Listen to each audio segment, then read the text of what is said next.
எல்லாருக்கும் வணக்கம். Welcome to Sneha சமையல். இன்றைக்கி நம்ம என்ன பார்க்க போகிறோம்னா லெமன் ரைஸ் தாங்க. ஃபஸ்ட்டு வந்து கடாயில் ஒரு ஸ்பூன் எண்ணெய் போட்டுக்கோங்க.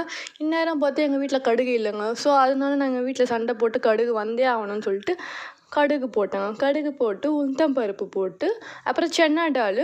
நான் வந்து சென்னா டால் போட மறந்துட்டேன். ஸோ உளுத்தம் பருப்பும் கடுகு மட்டும் போட்டுட்டேன். அதுக்கப்புறம் என்ன பண்ணேன், காஞ்ச மிளகா காரத்தை இந்த மாதிரி போட்டுக்க கறி லீஃப் போட்டு நல்லா மிக்ஸ் பண்ணிக்கோங்க. ஓகேங்களா? அதுக்கப்புறம் நம்ம என்ன பண்ணுறோம் அப்படின்னா டர்மரிக் வந்து லைட்டாக போடுங்க, நிறைய போட்டால் நல்லா இருக்காது. லைட்டாக போட்டு நல்லா மிக்ஸ் பண்ணிக்கோங்க. நேரம் எப்போவுமே நான் வந்து இந்த பச்சை மிளகாவை மிக்ஸ் பண்ணிடுறேங்க. நிறைய வீடியோவில் நான் போன டைம் வீடியோலாம் கூட நான் வந்து பச்சை மிளகா போட்டிருப்பேன், அதை நான் சொல்ல மறந்துட்டுருப்பேன். பச்சை மிளகாவும் இன்க்ளூட் பண்ணுங்கள், அதுதான் கரெக்டாக இருக்கும்.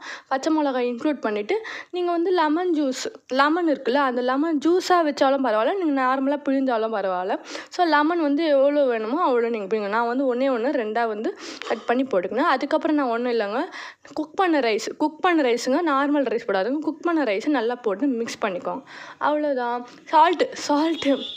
சால்ட் ரொம்ப முக்கியங்க. சால்ட் ரொம்ப போட்டுட்டு முடிச்சிருங்க. ஓகேங்களா? ஸோ இந்த வீடியோ லைக் பண்ணுங்கள், ஷேர் பண்ணுங்கள், கமெண்ட் பண்ணுங்கள், முக்கியமாக சப்ஸ்கிரைப் பண்ணுங்கள்.